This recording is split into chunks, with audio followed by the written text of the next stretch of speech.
Эксперты научного учреждения «Восток Госплан» промониторили экономические показатели Дальнего Востока за 7 месяцев 2020 года. Эксперты выявили положительную динамику макрорегиона, отрицательные экономические тенденции, а также провели сравнение показателей регионов и страны в целом. Показателем с наиболее позитивной динамикой стал темп роста выручки от продажи товаров, продукции, работ, услуг в Дальневосточном федеральном округе. Вместе с тем, эксперты отмечают, что основными рисками для темпа роста выручки остаются неблагоприятная внешнеэкономическая конъюнктура, снижение внутреннего спроса и доходов населения, а также сохранение неопределенности, связанной с длительностью и глубиной экономических последствий пандемии новой коронавирусной инфекции. Еще одним положительным показателем в экономике Дальнего Востока стало снижение суммарной задолженности по заработной плате. На конец августа она снизилась на 3 миллиона 900 тысяч рублей.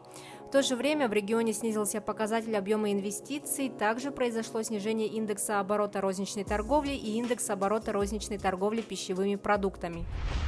Роснедра до конца года планирует выставить на торги месторождения золота и угля в Якутии. Это следует из обновленного перечня участков недр для лицензирования.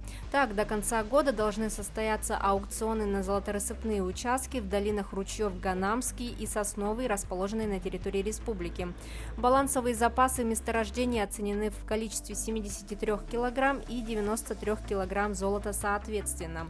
Также для лицензирования будет предложена Ундытканская угленосная площадь в Нерюнгринском районе с прогнозными ресурсами в 1 миллион 380 тысяч тонн каменного угля. В Якутии активно внедряют систему социальных контрактов, которая помогает людям начать собственное дело и выйти из тяжелой жизненной ситуации.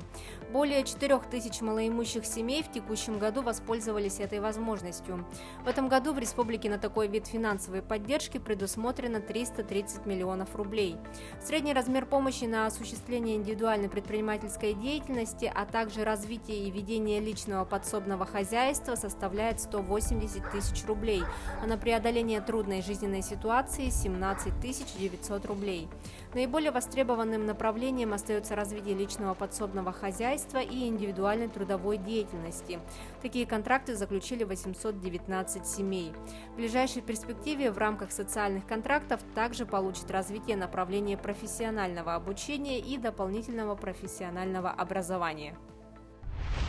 В Якутии планируют запустить проект креативного кластера «Квартал труда» в конце 2021 года. Он будет открыт для всех, кто работает в сфере креативных индустрий. В квартале труда будут сочетаться креативные решения, медиа-контент, дизайн, архитектурные решения. Главная задача кластера – оказать мультипликативный эффект на всю несырьевую экономику региона.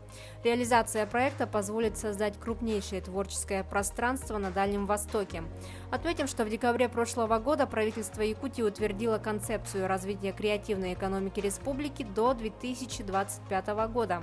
Таким образом, Якутия стала первым регионом в России, где подобный документ приняли на правительственном уровне. Постоянно действующая налоговая комиссия при правительстве Якутии приняла решение о продлении срока действия налоговых каникул для впервые зарегистрированных индивидуальных предпринимателей до 1 января 2024 года. Налоговые каникулы дают право вновь зарегистрированным индивидуальным предпринимателям применять в течение 2 лет нулевую ставку по упрощенной и патентной системам налогообложения. Авиакомпания «Нордстар» открывает регулярные рейсы из Красноярска в город Мирный. Рейсы будут выполняться начиная с 19 октября текущего года на самолетах АТР-42-500 с частотой 2 раза в неделю по понедельникам и четвергам. Длительность полета составит 3,5 часа. Авиакомпания «Нордстар» создана в 2008 году. По данным Росавиации, она входит в число 15 крупнейших авиакомпаний России. Ведущий вуз Якутии, Северо-Восточный федеральный университет и Корейский институт керамической инженерии и технологии будут сотрудничать в области наукоемких технологий. Стороны подписали меморандум о взаимопонимании. Соглашение подписано в рамках реализации международной магистерской программы «Конвергенция. Наукоемкие технологии». Корейский институт керамической инженерии и технологий – единственный научно-исследовательский институт в Корее, который имеет опыт работы и исследований в области материаловедения, основанной на керамических материалах. В этом институте выращивают монокристаллы. Это были новости экономики на Якутия 24. Выпуск подготовила Нургуяна Иванова.